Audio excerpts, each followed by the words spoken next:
ನಮಸ್ತೆ ವೀಕ್ಷಕರೇ, C S ಫ್ಯಾಷನ್ಗೆ ಸ್ವಾಗತ.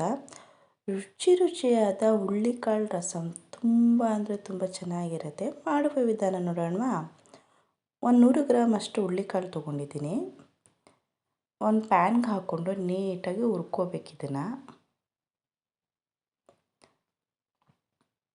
ಹುರಿದಾಗಿದೆ. ಈಗ 1 ಟೀ ಸ್ಪೂನಷ್ಟು ಕಾಳು ಮೆಣಸು ತೊಗೊಂಡಿದ್ದೀನಿ, 1 ಟೀ ಸ್ಪೂನಷ್ಟು ಜೀರಿಗೆ, 1 ಗೆಡ್ಡೆ ಬರುತ್ತಲ್ಲ ಅಷ್ಟು ಬೆಳ್ಳುಳ್ಳಿ, ಒಂದು 7-8 ಮೆಣಸಿನ್ಕಾಯಿ ಹಾಕ್ಕೊಂಡಿದ್ದೀನಿ.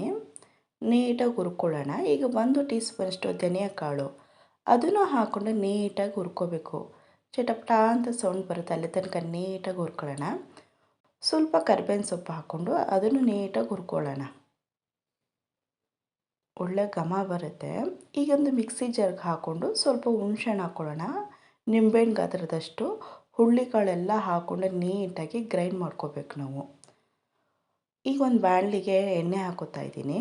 ಎಣ್ಣೆ ಕಾದ ತಕ್ಷಣ ಇದಕ್ಕೆ 1/4 ಟೀ ಸ್ಪೂನಷ್ಟು ಸಾಸಿವೆ, ಜೀರಿಗೆ, ಒಣಮೆಣ್ಸಿನ್ಕಾಯಿ ಇದಿಷ್ಟನ್ನು ಹಾಕ್ಕೊಂಡು ಫ್ರೈ ಮಾಡ್ಕೊಳ್ಳೋಣ ನೀಟಾಗಿ. ಹಾಗೆ ಸ್ವಲ್ಪ ಕರಿಬೇವಿನ ಸೊಪ್ಪು ಹಾಕ್ಕೊಂಡು ನೀಟಾಗಿ ಫ್ರೈ ಮಾಡ್ಕೊಳ್ಳೋಣ.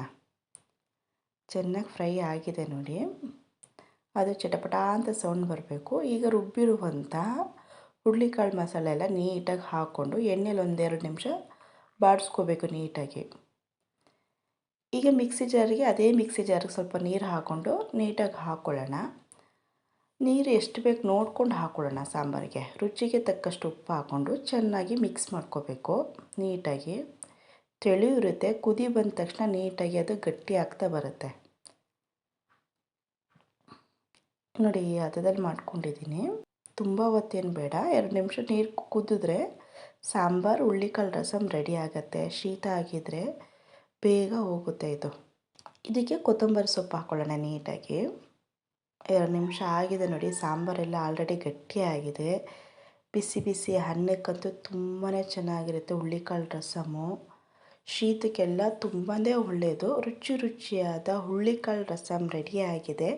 ಈ ರೆಸಿಪಿ ಇಷ್ಟ ಆದಲ್ಲಿ ನಮ್ಮ ಚಾನಲ್ಗೊಂದು ಲೈಕ್ ಕೊಡಿ, ಶೇರ್ ಕೂಡ ಮಾಡಿ, ಬೆಲ್ ಐಕಾನ್ ಕೂಡ ಪ್ರೆಸ್ ಮಾಡಿ, ನಮ್ಮ ಚಾನಲ್ನ ಸಬ್ಸ್ಕ್ರೈಬ್ ಕೂಡ ಆಗಿ. Thank you for watching.